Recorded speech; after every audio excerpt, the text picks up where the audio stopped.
we're beginning. Okay.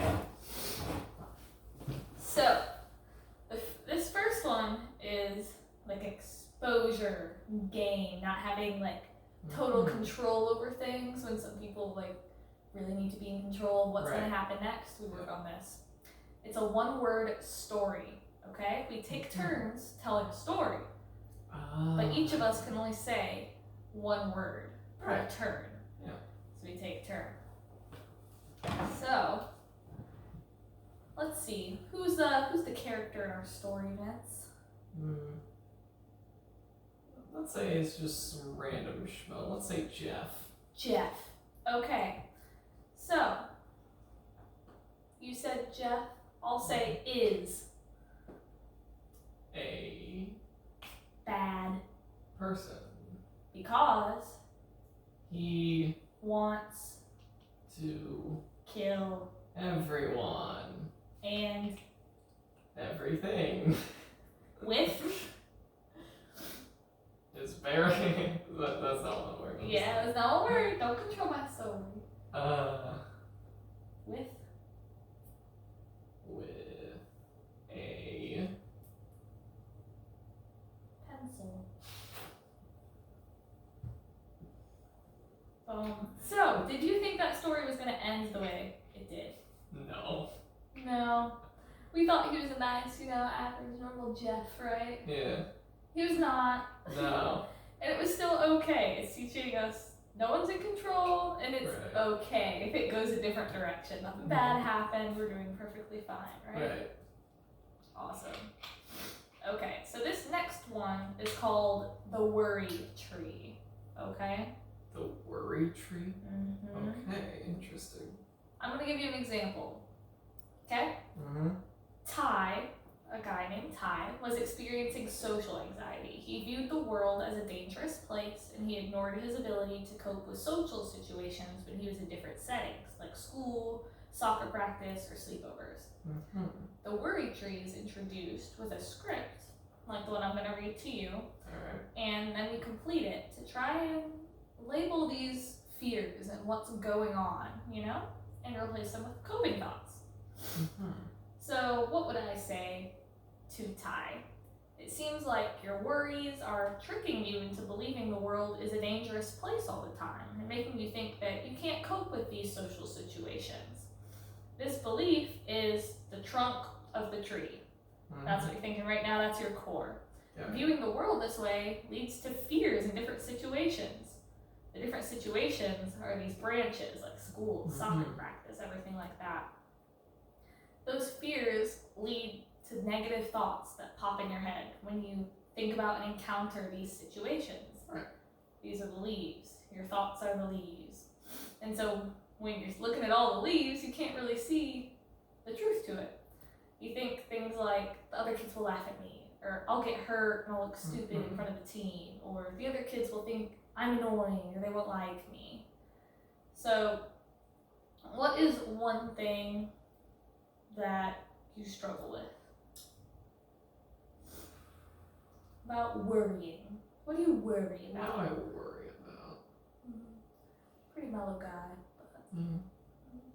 But... I'd say right now, biggest worry is just AP exams. AP exams. Yes. What about them? I felt like I haven't learned as much as I should have this year. But then again, we were on hybrid for most of it, so. And that's already good. You're already changing it into positive things. Someone who can't really see those positive things would really stick to that, oh my goodness, I feel like I don't know anything, I feel like I'm gonna fail. Right. And when would they see this? When would they experience? Like, anytime they go to school or go to that class. In general. Take a test. It might like Or generalize take to tests, other tests.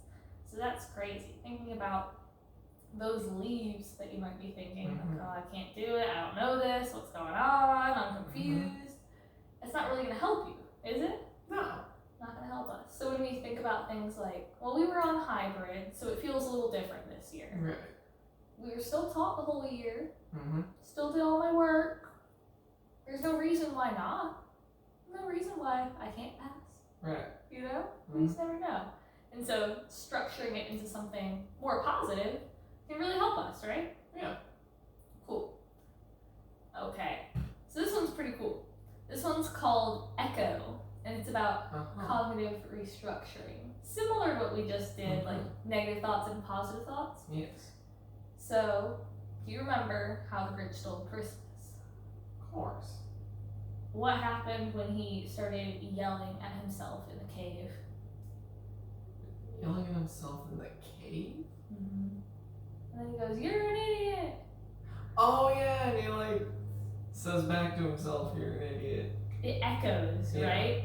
So if you were in a cave or a canyon, the echo will come back exactly the way you said it. You know? Unless you're the Grinch. Right, unless it's in that movie. So the thing is, if you tell yourself that you're dumb or ugly or unliked or untalented, these things that you're saying go back into your brain. You hear them, you start thinking them, you start believing them. And the more it echoes, the more you say it and then think it and then you apply it to different situations, the more it just echoes in your head and comes back up. And we want to stop the echo and take control of changing the things you don't like.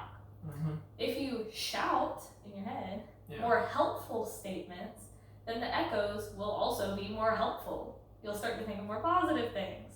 Right. More helpful echoes can improve how you're feeling and make it easier to go back to doing the things you enjoy. So, what is a negative thought of yourself? Not good enough. Not good enough. What is a new thing that we can echo instead of thinking that all the time? You're trying your best. You're trying your best. I love that. That's a perfect one. You're trying your best. You've come a long way. Yeah. You still have time. There's still time. Yeah, you don't have to be perfect right away. I love those ones. That's awesome. And so negative echoes don't do us any good. And a big part of things like CBT, have you heard of CBT? Cognitive Behavioral Therapy? I've not heard of that, no. It's really training you to recognize when you're having those thoughts. Because sometimes we're just going through day-to-day life. You drop a book and you're like, oh my gosh, I'm so stupid. Right. That's a really negative thought. And that's going to echo back into you, and you're going to start to believe that about yourself. Even though you just dropped a book. That happens all the time. It's an accident. So it's really starting to think about, okay, this happened. That doesn't mean that that's me. Right. Not saying not to take responsibility for things, but it's not a part of your personality. Right. You shouldn't say it like that. You're like, oops, I'll try again. It's like, whoops, I dropped it. Oh well. Exactly. Just more positive things that we can echo that can really help us be more positive. So when we start thinking negatively about ourselves, we need to recognize that and say, no. That's not me. I can't do that. I can't put myself down like that. If you would say that to someone else, why are you saying it to yourself all day? Exactly. So that's what that one is about. Echoing, if you ever want to think about it like that. Yeah. Alright, I'm going to pause and then I have to pull up something else. Alright.